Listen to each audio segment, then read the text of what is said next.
నమస్తే. Welcome to Andhra Prabha. నేను తేజస్వి. ఈ రోజు నాతో ఒక స్పెషల్ గెస్ట్ ఉన్నారండి. జనరల్‌గా మనం సినిమాల్లో చూస్తూ ఉంటాము.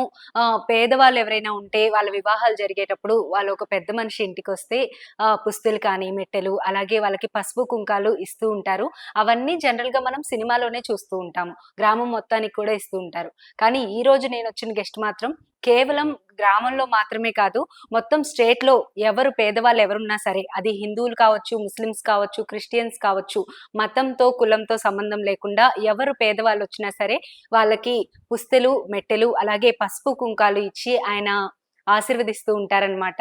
సో, ఈరోజు ఆయనతో మాట్లాడదాము. అలాగే ఆయన మాజీ Telangana state tourism corporation chairperson కూడా, అలాగే ఉప్పల ఫౌండేషన్ చైర్మన్ కూడా ఆయనతో మాట్లాడదాం. నమస్తే సార్. నమస్తమ్మా. ఎలా ఉన్నారు సార్? ఫైన్, బాగున్నా. నేను యాక్చువల్‌గా మీ గురించి తెలుసుకోగానే, అరే! భలే వెరైటీగా ఉందే! ఇంతమందికి ఎలా ఇవన్నీ చేయాలనే ఆలోచనొచ్చింది అనిపిచ్చింది. అవును. అసలు పుస్తెలు అనేది జనరల్‌గా నిజంగానే నేను చెప్పినట్లు సినిమాల్లోనే చూస్తూ ఉంటాం సార్. అవును. అవును. దాదాపు 8,000 మందికిచ్చారని చెప్పి హ్మ్. నాకు తెలిసింది. నిజమేనా సార్ అది? కరెక్టే అమ్మా.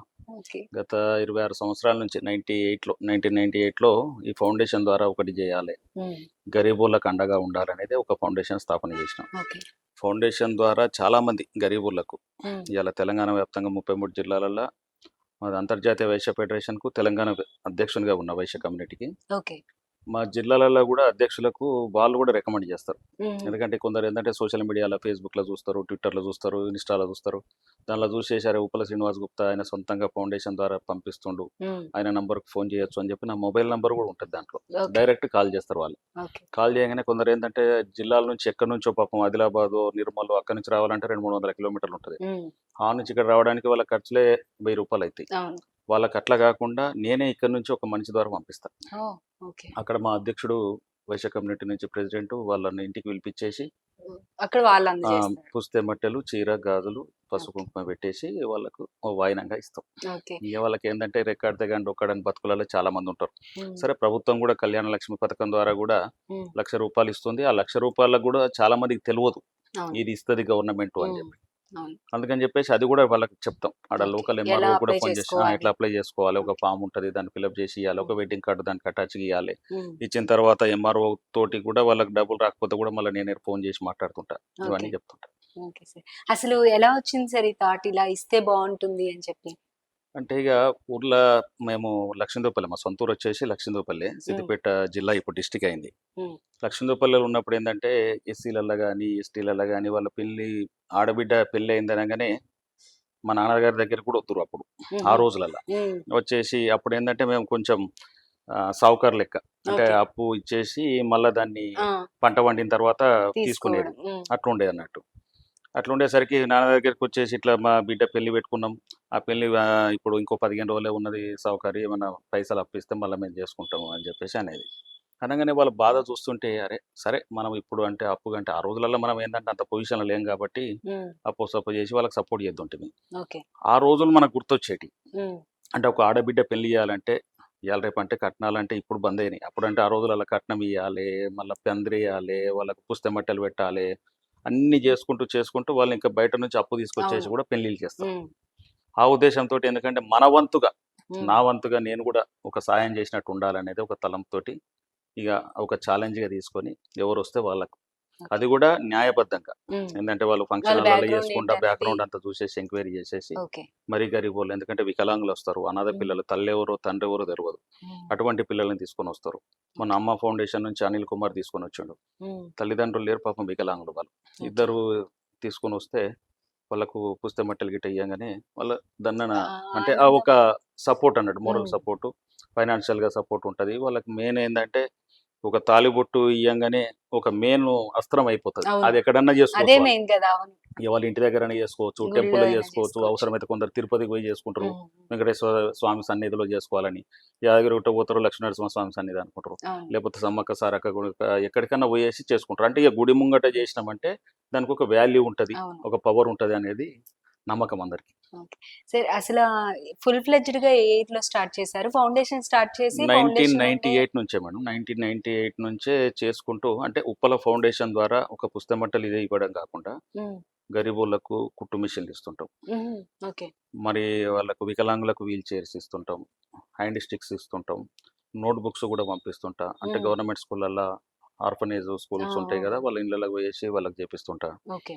మళ్ళీ ఇంకోటేందంటే నాకు అన్నదానం అంటే బాగా ఇష్టం. ఓకే. అన్నప్రసాదం అంటే వాళ్ళకు ఏదన్నా ఇప్పుడు నవరాత్రులైతాయి. హ్మ్. వినాయక చవితి ఉంది. మళ్ళా కనకదుర్గ అమ్మవారిది నవరాత్రులైతాయి దసరా నుంచి. హ్మ్. ఇవన్నిటికి చాలా మందికి విగ్రహదాతగా, అన్నదాతగానే ఎక్కువ ఉంటాయి ఓకే. ఫోకస్. ఇగ మా సొంత ఊర్లో గూడా హనుమాన్ల గుడి దగ్గర గూడా వినాయకుడిని పెడతారు. కనకదుర్గ అమ్మవారిని పెడతారు. అక్కడ గూడా సపోర్ట్ చేస్తుంటా. ఓకే. మా సొంత ఊర్లో లక్షిందేవపల్లిలో గూడా ఒక ఆంజనేయ స్వామి టెంపులు పురాతన ఒక 100 ఇయర్స్ బిఫోర్ టెంపుల్ ఉంటే, ఆ హ్మ్. టెంపుల్‌ను గూడా రెనోవేషన్ చేసేసి, ఒక ఓకే. గాంధీ విగ్రహం పెట్టించిన, టెంపుల్ కట్టించిన. ఓకే. మా ఊర్లో ఒక 500, 600 గజాలలో ఇల్లు ఉండే. ఆ హ్మ్. ఇల్లును గూడా అప్పుడు మంత్రివర్యులు హరీష్ రావు గారితోటి భూమి పూజ చేయించేసి, హ్మ్. ఆ ఇల్లు గూడా కమ్యూనిటీ హాల్ గూడా రెడ్డి సంఘం అని జెప్పేసి పెడితే మొన్న రీసెంట్‌గా ఇనాగ్రల్ చేసిన. ఓకే. ఇవన్నీ పుట్టిన ఊరును మరవద్దు, చదువు చెప్పిన గురువును మరవద్దు, కన్న తల్లిదండ్రులను మరవద్దు అనేది ఒక కాన్సెప్ట్ తోటి ఇది ప్లాన్ చేస్తున్నా. ఓకే. హ్మ్. ఎలా అనిపిస్తూ ఉంటుంది సార్ మీకు ఇవన్నీ అంటే చేస్తున్నప్పుడు? ఒక వాళ్ళ ఫేస్‌లో ఆనందం అనేది తప్పకుండా ఉంటుంది. అవును. అది చూసినప్పుడు మీకెలా సంతృప్తిగా ఉంటుంది? ఇగ అదొకటేందంటే హ్యాపీనెస్. ఏందంటే వాళ్ళొక పేదలు వాళ్ళేం చేస్తారంటే పుస్తెమట్టలిచ్చి అంత చేసిన తర్వాత వాళ్ళ కొడుకో, బిడ్డనో పుట్టిన తర్వాత హ్మ్. మళ్ళా తీసుకొచ్చేసి మీ చేత్తోటి ఇచ్చిర్రు. మా అమ్మాయికి కొడుకు పుట్టిండ్రు, మా అమ్మాయికి బిడ్డ పుట్టిందని చెప్పేసి తీసుకొచ్చి చూయిస్తారు. ఓకే. అంటే ఇగ వాళ్ళ కళ్ళలో ఆనందం చూస్తే హ్యాపీనెస్ అనిపిస్తది అట్లా.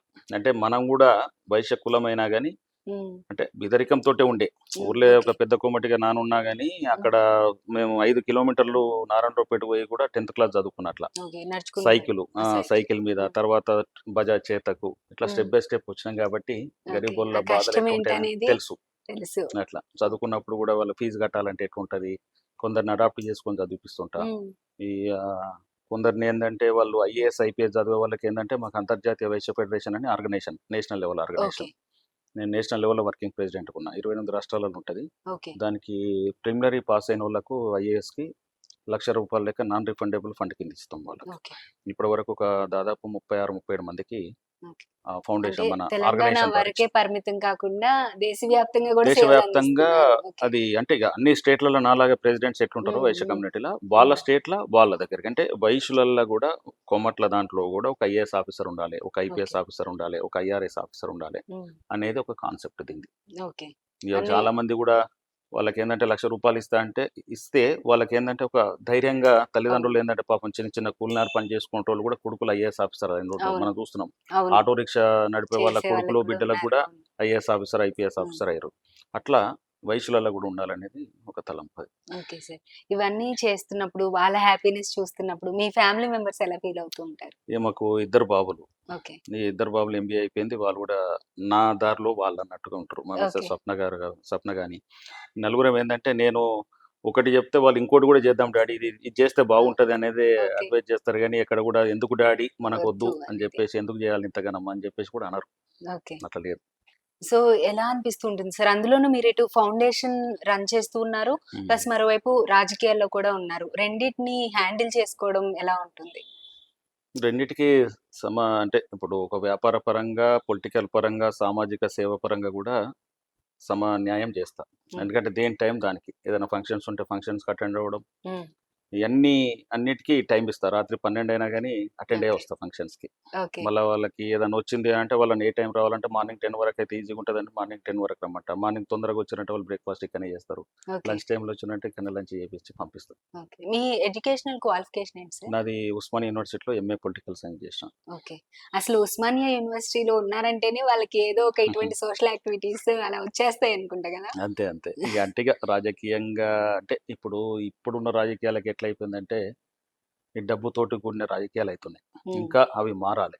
నా ఉద్దేశ్యం ఏందంటే ఒక న్యాయబద్ధమైన, ఒక మంచి నాయకుడిని ప్రజలు ఎన్నుకుంటే వాళ్ళకు సమన్యాయం అయితది. హ్మ్. వాళ్ళ కాన్స్టిట్యుయెన్సీ డెవలప్ కావాలంటే డబ్బుతోటి కూడుడు కాదు. ప్రభుత్వం తరపున వాళ్ళకు ప్రజలలో ఉండే నాయకుడు కావాలి. వాళ్ళ ఇంటి దగ్గరికి పిలవగానే వచ్చే నాయకుడు కావాలని చెప్పేసి నా ఉద్దేశ్యం. ఆ రాజకీయంగానే నేను ఆధ్యాత్మికంగా ఉంటా, సామాజిక సేవలో ఉంటా. డబ్బు అనేది శాశ్వతం కాదు. కరప్షన్ అనేది నాకు ఇష్టం ఉండదు. ఆ ఓకే. ఉద్దేశంతో నేను పైకి వచ్చిన ఓకే. అట్లా. మీరిప్పుడు ఇన్ని వర్క్స్ చేస్తున్నారు. అలాగే చాలా మందికి హెల్ప్ చేశారు కదా! బాగా సాటిస్ఫాక్షన్‌గా అంటే వాళ్ళ రియాక్షన్ మీద గూడా మన ఫీలింగ్ అనేది డిపెండ్ అయ్యి ఉంటుంది. అవును. ఎక్కువ సాటిస్ఫాక్షన్‌గా, ఎమోషనల్‌గా అనిపించిన అంటే సిట్యుయేషన్ నేను ఏమైనా ఉందా? వాళ్ళు చదువుకున్నప్పుడు చాలా మంది స్టూడెంట్స్‌కి తల్లిదండ్రులు లేక కష్టపడి వాళ్ళు పైకొచ్చి మెరిట్ స్టూడెంట్స్ ఉంటారు. వాళ్ళు హ్మ్. అబోవ్ 90% కూడా వస్తది. హ్మ్. అటువంటి స్టూడెంట్స్‌కి నేను ఫీజు కట్టేసి వాళ్ళకి ఉద్యోగం వచ్చిన తర్వాత హ్మ్. మళ్ళీ వచ్చి కలుస్తారు చూడు. ఓకే. అప్పుడు నాకు చాలా సంతోషం అనిపిస్తది. అంటే నేను సపోర్ట్ చేసినందుకు వాడు కష్టపడి పైకొచ్చిండు. వానికి ఉద్యోగం వచ్చింది. నెలకు 50,000, రూ. 1,00,000 సంపాదిస్తాడు. ఆ సంపాదించిన దాంట్లో కూడా మళ్ళీ నేనెట్లా హెల్ప్ చేసినో నువ్వు కూడా ఒక 10 మందికి హెల్ప్ చేయాలిరా అని చెప్పి చెప్తా. ఓకే. వాడు కూడా అదే అంటాడు. ఓకే. నాకు ఉద్యోగం చేసిండంట సీనన్న నువ్వు చేసుట్లా నాకొచ్చింది. నేను ఇంకోళ్ళకి నేను సపోర్ట్ చేస్తా అని చెప్పేసి కూడా ఒక 'చిరంజీవి' సినిమాలో ఉంటది కదా! ఆ! ఆ అవును. టైపు. నేను సహాయం హ్మ్. చేశాను. నువ్వు ఇంకో ముగ్గురికి ముగ్గురికి సాయం చెయ్యి అని. చేయమని చెప్పి. ఓకే. అట్లా. సో, ఇంకా ముందు ముందు ఎటువంటి కార్యక్రమాలు చేపట్టబోతున్నారు సార్? ఇంకా రాబోయే రోజులల్లా ఒకటి కాదు. ఇంకా ఇప్పుడు ఎంత చేసున్నో ఇంకా దానికి డబుల్‌గా, త్రిబుల్‌గా చేయాలనే ఉన్నది నాకు. ఓకే. ఇంకా రాజకీయాల్లో ఏందంటే ఒకసారి ఎప్పుడో ఒక రోజైతే రాజకీయంగా ఎదగాలనేది ఒక టూరిజం చైర్మన్‌గా చేసిన. ఆ టూరిజంను తెలంగాణ టూరిజాన్ని ప్రపంచ స్థాయిలో ఎదిగేటట్టుగా అంటే ప్రమోట్ హ్మ్. చేసే విధంగా అమెరికాకెళ్ళినాము, లండన్‌కెళ్ళాం. హ్మ్. రామప్ప టెంపుల్ కూడా నా హయాంలోనే యునెస్కోలో వచ్చింది. ఓకే. హరిత హోటల్స్ గాని, బోటింగ్ గాని అన్నీ కూడా డెవలప్ చేసినాం. ఓకే. బానే అయింది. ఇంకా రాబోయే రోజులలో ఏందంటే ఒక ఎమ్మెల్యేగానో, ఎమ్మెల్సీగానో అయ్యి ఒక అసెంబ్లీలో పోటీ అడుగుపెట్టాలని ఉన్నది. చేసే ఆలోచన అయితే తప్పకుండా ప్రజలకు ఉంది. సేవ చేయడానికి ఒక రాజకీయం అనేది ఒక పదవి ఓకే. కావాలని చూస్తున్నాను అంతే. ఓకే. అదే మీరు నార్మల్‌గా ఇలా ఉంటేనే ఇంతమందికి హెల్ప్ చేస్తున్నారు. ఇంకా ఫుల్ ఫ్లెడ్జ్డ్‌గా అధికారంలో ఉంటే ఎలా ఇంకా ఉంటారనేది ఊహించుకోవచ్చు. ఊహించుకోవచ్చు అదే. అదే సో, అనేసి. ఎక్కడ నుంచి పోటీ చేసే అవకాశం ఉంటుంది సార్ మాక్సిమం? ఇక పక్కనే ఉన్న ఈ ఎల్బీ నగర్ ఇప్పుడు ఎట్లైనా హ్మ్. 26లో 2, 3 కాన్స్టిట్యుయెన్సీలు అంటే 153 కాన్స్టిట్యుయెన్సీలు అయితున్నాయి తెలంగాణలో. అప్పుడు ఓకే. ఉప్పలన్న, ఎల్బీ నగర్ అన్న ఏదో ఒక కాన్స్టిట్యుయెన్సీ ఉందామని ప్లాన్ చేస్తున్నాం. Okay sir. ఇక్కడ ఉన్న ప్రజలకి మీరేం చెప్పాలనుకుంటున్నారు? మీరు ఇప్పుడు ఎలాగో ఉప్పల్ ఆర్ ఎల్బీ నగరే పోటీ చేయాలనుకుంటున్నారు హ్మ్. కాబట్టి, ఆ ప్రజలకి ఆంధ్రప్రభ తరపున ఏం చెప్పాలనుకుంటున్నారు? ప్రజలందరూ కూడా సుఖ సంతోషాలతోటి ఉండాలి. వ్యాపార పరంగా, ఉద్యోగ పరంగా అందరూ కూడా బాగుండాలనేదే సకల జనులంతా సల్లగుండాలనేదే నేను ఒక్కనే కాదు దేవునికి ఎప్పుడు మొక్కినా గాని మేము బాగుండాలి. నాతో పాటు ఉన్న ప్రజలందరూ కూడా అందరూ గూడా బాగుండాలని బావుండాలి. బాగుండాలని మొక్కుతాం. ఓకే. అంతే. తెలంగాణ టూరిజం తరపున మీరు వర్క్ చేస్తున్నప్పుడు ఎటువంటి డెవలప్‌మెంట్స్ ఉండేవి? ఎలా అనిపించేది దాని గురించి వర్క్ చేసే టైంలో? అంటే అప్పుడు ట్రావెలింగ్ తరపున గూడా అప్పుడు తిరుపతి టెంపుల్ పోవాలంటే ఇక్కడి నుంచి అంటే ఫ్లైట్‌లో పోయేసి ప్యాకేజ్‌లాగా బసెస్‌లో ఇప్పుడు యాదాద్రి టెంపుల్ గాని, రామోజీ ఫిల్మ్ సిటీ గాని, హ్మ్. ఎక్కడైతే ఇకో టూరిజం కానీ, మన టెంపుల్ టూరిజాన్ని, హెల్త్ టూరిజాన్ని, బిజినెస్ టూరిజాన్ని ఇవన్నీ కూడా డెవలప్ చేసినాం బాగా. ఓకే. అంటే ఎక్కడి నుంచో ప్రపంచ స్థాయిలో మన దగ్గరికి అమెరికా నుంచో, దుబాయ్ నుంచో, హాంకాంగ్, మలేషియా నుంచి ఇక్కడికొచ్చిన టూరిస్టులకు కూడా హ్మ్. ఇక్కడికి ఏవి ఇస్తే బావుంటది. ఇప్పుడు హ్మ్. యాదాద్రి టెంపుల్ ఉంది. ఎటువంటి బ్రహ్మాండంగా ఫెసిలిటీస్ ఉంటే టెంపుల్ బావుంటుంది? హ్మ్. బ్రహ్మాండంగా ఉంది టెంపుల్. హ్మ్. ఆ టెంపుల్ చూడడానికి కూడా చాలా మంది పోతుంటారు. హ్మ్. ఎయిర్‌పోర్ట్‌లో దిగంగానే వాళ్ళకు తీసుకొని వెహికల్స్. పోవడము, హ్మ్. వెహికల్స్ అరేంజ్ చేయడము అట్లా ఓకే. కూడా వాళ్ళకి ఈజీగా ఉండేటట్టు. ఓకే. ఇప్పుడు రామోజీ ఫిల్మ్ సిటీకి పోవాలంటే కూడా సెపరేట్‌గా ఒక 20, 25 మంది పోవాలనుకుంటే కూడా ఒక బస్ తీసుకొని హ్మ్. పోయేటట్టుగా కూడా ప్లాన్ చేసినాం. వాళ్ళ ఇంటి దగ్గరికి వాళ్ళ గేటెడ్ కమ్యూనిటీ ఉంటే వాళ్ళ గేట్ దగ్గర బస్సు పెట్టేసుకొని అక్కడి నుంచే బస్ తీసుకొని వాళ్ళు పోయి అక్కడనే పికప్ చేసుకొని అక్కడికి రావడం. ఓకే. తిరుపతి పోవాలన్నా, షిరిడీ పోవాలన్నా, రామప్ప టెంపుల్ పోవాలన్నా ఇట్లా ఏ టెంపుల్ పోవాలన్నా గానీ టూరిజం బసెస్ నుంచి కూడా సపోర్ట్ చేసినాం. అంటే మీరు చాలా మందికి హెల్ప్ చేశారు. ఎక్కువ హైలైట్ అయింది పుస్తెలు పుస్తమట్టలతో. ఇవ్వడం అనేది. దాంతోటి ఫౌండేషన్ తరపున చాలా మందికేందంటే గుండెకి హత్తుకునేటట్టుగా హ్మ్. ఇదేందంటే ఒక సెంటిమెంటల్‌గా మనసుకి హత్తుకునే చాలా విధంగా ఉంది. మందికుంటది. అంటే మా సెంటిమెంట్‌గా. చేత్తోటి ఇస్తే గూడా అమ్మాయి హ్మ్. వాళ్ళ కాపురం బాగుంటది, జీవితాలు హ్మ్. బాగుంటాయి అన్నట్టుగా ఒక సెంటిమెంట్ కూడా ఉంటది. Okay sir. చాలా మందికి ఒక హ్యాపీనెస్. హ్మ్. నాకు ఇం గూడా ఒక చాలా సంతోషం ఏందంటే, ఒక అన్ని దానాల కన్నా ఈ పుస్తెమట్టలు ఇచ్చే దానంకు సపోర్ట్ జేయడానికి ఒక హ్యాపీగా ఫీల్ అయితా. ఓకే. ముఖ్యంగా దీనిపైన ఎక్కువ ఎందుకు ఫోకస్ చేశారు సార్ మీరు? అంటే ఇగ నేను జెప్పినా గదా! మా ఊర్లో ఇప్పుడు పెళ్ళిళ్ళైనప్పుడు అప్పుడేదో అప్పు సప్పు ఓకే. జేసుకొని ఆ! పెళ్ళిళ్ళు జేత్తురు. హ్మ్. ఓకే. ఇప్పుడు మనం ఇచ్చేది వాళ్ళకు మనకు చిన్నదే గావచ్చు. వాళ్ళకి పెద్దదది. హ్మ్. హ్మ్. వాళ్ళకి పెద్దది గాబట్టి అదే మెయిన్ అన్నట్టు. ఇప్పుడు ఓకే. వాళ్ళు పెళ్లి జేసుకోవాలంటే 10 మందికి భోజనం పెట్టుడో, 1000 మంది ఉన్నాయి. ఇప్పుడు ఇయాల హ్మ్. మనం ఫంక్షన్ హాల్‌లో చూస్తున్నాం అవును. 10,000 మందికి భోజనాలు పెట్టుడు, లక్షలు, లక్షలు, కోట్లు, అవును. కోట్లు ఖర్చు పెడుతున్నాం. హ్మ్. అట్లా గాకుండా వాళ్ళకేముంటదంటే ఒక ఆడబిడ్డ పెళ్లి గావాలంటే మెయిన్ ఇచ్చేది మంగళసూత్రం. ఆ మంగళసూత్రం. మంగళసూత్రం తీసుకొని పిల్ల తల్లిదండ్రులు, పిల్లగాని తల్లిదండ్రులు. వాళ్ళు నలుగురు పోయేసి ఆరుగురు పిల్లగాడు కలిపేసి ఆరుగురితోటి ఎక్కడికన్నా పోయేసి ఏ గుడి దగ్గర గూడా తాళి కట్టామంటే అదే ప్రూఫ్. హ్మ్. పెళ్లయిపోయినట్టే ఇగ. అవును. అవును. ఇగ 1000 మందికి భోజనాలు పెట్టాలి, 10,000 మందికి అంటే డబ్బున్నోళ్ళేమో అట్లా చేస్తారు. డెకరేషన్‌లు ఇవన్నీ ఇవన్నీ అవసరం సెకండరీ లేదిగ. థింగ్స్. హ్మ్. వాళ్ళకేందంటే మెయిన్ పెళ్ళికి అవసరం ఉండేదేంది మంగళసూత్రం. అవును. మట్టెలు. ఉమ్. ఈ 2 వాళ్ళకున్నాయి అంటే, వాళ్ళ ఇంట్లో కూడా పెళ్లి చేయొచ్చు, గుళ్ళల్లో పెళ్లి చేయొచ్చు, ఏదైనా కమ్యూనిటీ హాల్‌లో పెళ్లి చేయొచ్చు, ఎక్కడన్నా పెళ్లి చేయొచ్చు. ఒక నలుగురుంటే పెళ్లి అయిపోతది. ఇక వాళ్ళు ఖతం. ఇక అది ఒక పెళ్లి అయిపోయిందంటే ఇక వాళ్ళకు ఇక ఒక బరువు బాధ్యతలు అవును. పోయినట్టు ఆడబిడ్డ తల్లికి, తల్లిదండ్రులకు. ఆ ఎప్పుడు ఇంట్లో ఉద్దేశంతోటే రెడీగా పెట్టుకుంటారా సార్ ఎప్పుడు రెడీగా ఉంటాయి. ఎప్పుడో పుస్తలు? ఒక 10, 15 కంపల్సరీ ఉంటాయి. అవునా? అది కూడా ఓకే. ఏందంటే నేను చేయిస్తా. మళ్ళీ ఏదో ఓకే. నేను రెడీమేడ్‌గా తీసుకొచ్చి చెప్పను. ఓకే. మీ వైఫ్ సపోర్ట్ ఏ విధంగా ఉంటుంది? తనెలా ఫీల్ అవుతూ ఉంటారసలు? బ్రహ్మాండంగా ఉంటది. ఆమె కూడా మంచి యాక్టివ్‌గా ఉంటది. ఓకే. ఇప్పుడు మా ఆర్గనైజేషన్‌లో కూడా అంతర్జాతీయ వైశ్య ఫెడరేషన్‌ల స్టేట్ దాంట్లో మహిళా విభాగ దాంట్లో ఫస్ట్ లేడీగా ఉంటది. మొన్న కూడా మహిళా దినోత్సవానికి ఎవ్రీ ఇయర్ మాకు 5, 6 వేల మందితోటి మేము ఫంక్షన్ చేస్తాం. ఓకే. చాలా మంది అందులో కూడా గరీబోళ్ళకి పుస్తమట్టలు ఇచ్చుడు, అందులోనే కుట్టు మిషన్లు ఇయ్యడము, దాంట్లోనే ఎడ్యుకేషన్ సపోర్ట్ కూడా ఉంటది. ఓకే. మళ్ళా ఆటలు, పాటలు అన్నట్టుగా హంగామా ఉంటది. మొన్న ఫస్ట్ ప్రైజ్ వచ్చినోళ్ళకి కూడా 2 వీలర్ ఓహ్! ఇచ్చినాం. ఓకే. Two wheeler. హోండా కంపెనీది. ఓకే. ఒక అమ్మాయికి వెళ్ళింది. అంబర్పేటలో ఉంటది. పెద్ద అంబర్పేటల. ఓకే. ఇట్లా ఏదో ఒకటి ఆర్గనైజేషన్ తరపున డెవలప్ చేయడం. ప్లస్ సేమ్ టైమ్ అంతర్జాతీయ వైశ్య ఫెడరేషన్ అంటే వైశ్యులలో కూడా ఈ వైశ్య రేఖాడితే గడని ఫెడరేషన్ ఇదెలా ఉంటుంది సార్? దీని వర్క్ ఎలా ఉంటుంది? అంటే ఇప్పుడు మా దాంట్లో కూడా వైశ్యులలో దాదాపు 33 జిల్లాలలో 25 లక్షల మంది వైశ్య కమ్యూనిటీ ఉంటారమ్మా. ఓకే. ఈ వైశ్యులలో కూడా చాలా మంది గుమస్తా పని చేసుకుంటూ, హ్మ్. వాళ్ళకి నెలకు 10, 15 వేల ఉద్యోగాలు చేసుకుంటూ, వాళ్ళ బిడ్డల పెళ్లిళ్ళు చేయనోళ్ళు కూడా చాలా మంది ఉంటారు. హ్మ్. దానికోసమనే ఇప్పుడు గత 10 ఏళ్ల నుంచి కూడా మేము వైశ్య కార్పొరేషన్ కావాలని చెప్పేసి అంతకుముందు ఉన్న ముఖ్యమంత్రి కేసీఆర్ గారిని కూడా అడగడం జరిగింది. ఇప్పుడు ఈ మధ్యనే రేవంత్ రెడ్డి గారు ముఖ్యమంత్రి అయిన తర్వాత హ్మ్. అన్ని కులాలతో పాటు ఆర్యవైశ్య కార్పొరేషన్ కూడా ఏర్పాటు చేసిండు. ఒక ఓకే. డిక్లేర్ చేసిండు. ఇక తర్వాత ఫండ్స్ ఎంత ఇయ్యాలి, దానికి ఎంత చేయాలి అనేది హ్మ్. ప్లాన్ చేస్తుండే. అదొకటి ఏంటంటే ఎవరైనా ఇక్కడ నుంచి అమెరికాకు పోయి చదువుకోవాలన్నా, ఇక్కడ నుంచి లండన్ పోయి చదువుకోవాలన్నా, వాళ్ళు ఎంఎస్ గాని, ఎంబీఏ గాని హ్మ్. అట్లా చదువుకునే వాళ్ళకు ఒక 15, 20 లక్షల రూపాయలు కూడా గవర్నమెంట్ నుంచి సపోర్ట్ చేస్తది. దానికి సబ్సిడీ ఉంటది. ఇంట్రెస్ట్ కూడా ఉండదు. ఓకే. ఇవన్నీ బీసీలకు, ఎస్సీలకు, ఎస్టీలకు ఎట్లుంటదో వైశ్యులలో కూడా ఎకనామికల్ బ్యాక్వర్డ్ క్లాస్ ఇటువంటి కింద ఫెసిలిటీస్ ఉన్నోళ్ళందరికీ ఉండే కూడా విధంగా? అవన్నీ ఓకే. ప్లాన్ చేస్తారు. ఎవరైనా చిన్న కిరాణా షాప్ పెట్టుకోవాలంటారు. వాళ్ళకు 10 లక్షలు అప్పిచ్చి వాళ్ళకి సబ్సిడీ ఉంటది. హ్మ్. ఇవన్నీ కూడా కార్పొరేషన్ ద్వారా అనుకూలంగా ఉంటది. ఓకే. వ్యాపారస్తులకు గాని, చిన్న వ్యాపారస్తులకు, హ్మ్. స్మాల్ స్కేల్ ఇండస్ట్రీ కింద చిన్న చిన్న కంపెనీలు పెట్టుకునేటోళ్ళకి ఇదంతా ఓకే. సపోర్ట్ ఉంటది ఫైనాన్స్ పరంగా. ఓకే. ఎలా అనిపిస్తుంది కొత్త గవర్నమెంట్ వచ్చిన తర్వాత తెలంగాణలో పర్లేదనుకుంటున్నారా? ఇప్పుడైతే పర్లేదండి. ఇప్పుడేందంటే వాళ్ళు సరే 6 గ్యారంటీలు పెట్టిర్రు. 6 గ్యారంటీల ద్వారా హ్మ్. ఫ్రీ బస్ అని మహిళలకు ఫ్రీ బస్ అని చెప్పి రేవంత్ రెడ్డి గారు ఫస్ట్ రోజే గవర్నమెంట్ రాగానే డిక్లేర్ చేయడం. హ్మ్. ఇక అన్ని కులాలకు కూడా సపోర్ట్ చేసే విధంగా కూడా అన్ని కులాలకు, మతాలకు కూడా చేసేటట్టుగా బాగానే చేస్తుండ్రు. ఇంకోటి 200 యూనిట్ల వరకు ఫ్రీ కరెంట్ అని హ్మ్. చెప్పి, అవును. మళ్ళీ ఇంకోటి గ్యాస్ సిలిండర్స్. గ్యాస్ సిలిండర్ ఫ్రీగా హ్మ్. రూ. 500 సిలిండర్ అయినా, రూ. 1200 సిలిండర్‌ని ఇప్పుడు 500 కంటే రూ. 700 గవర్నమెంటే సబ్సిడీ ఇస్తుంది. అవును. ఇవన్నీ బాగానే ఇప్పుడు గత 3 నెలలు 100 డేస్ చూసుకుంటే మాత్రం సక్సెస్‌ఫుల్‌గా చేస్తుండు అనిపిస్తుంది రేవంత్ రెడ్డి గారు. Okay sir. Thank you so much sir. మీరింకా ఇప్పుడు 8,000 మందికి హెల్ప్ చేశానన్నారు. ఇంకా ఎన్నో వేల మందికి మీరు హెల్ప్ చేయాలి. ఇంకా చాలా మందికి ఎడ్యుకేషన్ పరంగా కానీ, అన్ని విధాలుగా మీ హ్మ్. సహాయం, సహకారాలనేవి అందాలి. మీరనుకున్నట్లు రాజకీయ భవిష్యత్తు కూడా మీకు చాలా బావుండాలి అని చెప్పి మనస్ఫూర్తిగా కోరుకుంటున్నాము. థాంక్ యూ థాంక్ అమ్మా. You so much. Thank you. Thank you very much.